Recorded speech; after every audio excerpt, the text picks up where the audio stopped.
Hey guys, for my cultural diversity course, I chose to write my research presentation over the effects of hip hop music on the African American youth.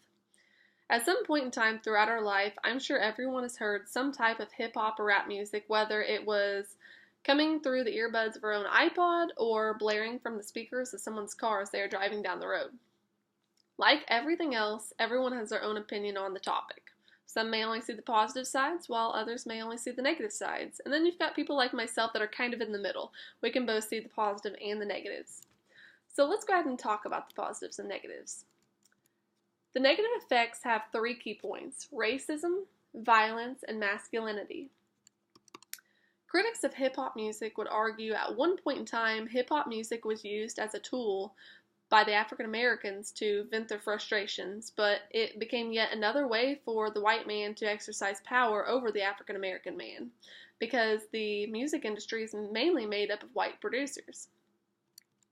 Some would even say that the music gives a negative perception of African Americans in society. Some would argue that a thug-like behavior was being promoted by the artist, and others would say that the messages gathered from the rap music was negative, such as reinforcing sexism, racism, and misleading images for both African American males and females. Violence is often the topic of discussion in many types of hip hop music as the violence is being promoted. Masculinity goes hand in hand with violence. The messages being portrayed in mainstream hip hop would influence how a young man should treat women and how the woman should be treated by the man. Oftentimes, these songs talk about violence as a symbol of masculinity. So basically, they're saying if you don't do the act or don't partake in the activity, you may not be seen as manly enough, which is negative because it gives off the wrong message for the crowd or the listeners.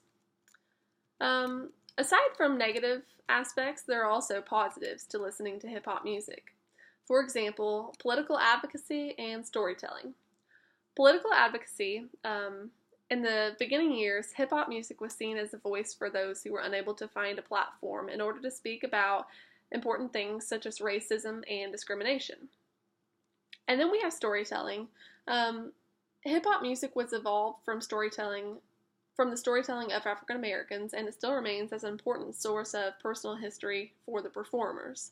For example, in our textbook, which looks like this, one of the assigned readings was Just 'Cause I'm Mixed, and it actually was one of my favorite readings from the assigned chapters, and this is the cover of it. And I'm just going to read a little bit from the passage. It acts as storytelling from the author, and I feel that it is a really good example of storytelling and how the African American author can get their points across. It says, "Just 'cause I'm mixed, that don't mean racism has ended, as some ignorant conservative politicians have pretended. Just 'cause I'm mixed, that don't mean that I'm perfect, like some kind of hybrid Viger has made genes superior to mere earthlings. Just 'cause being multiracial is a blessing and a curse, it's better and it's worse. It's last and it's first, it's nothing and it's everything, it's yin and it's yang. It's the apocalypse, the creation, and the Big Bang. It's a subject that inspires me to write. It's a commonality which has helped me unite with other mixed people who can relate all across the earth, but being mixed does not define my personal worth." So here I gather that the mixed individuals expressing their feelings about how they feel about being biracial. I believe that all music affects its listeners, not just hip-hop music. Like I mentioned earlier, I can see the positives and the negatives. The effects have only so much to do with the message being sent, but more so to do with how the listener receives the message.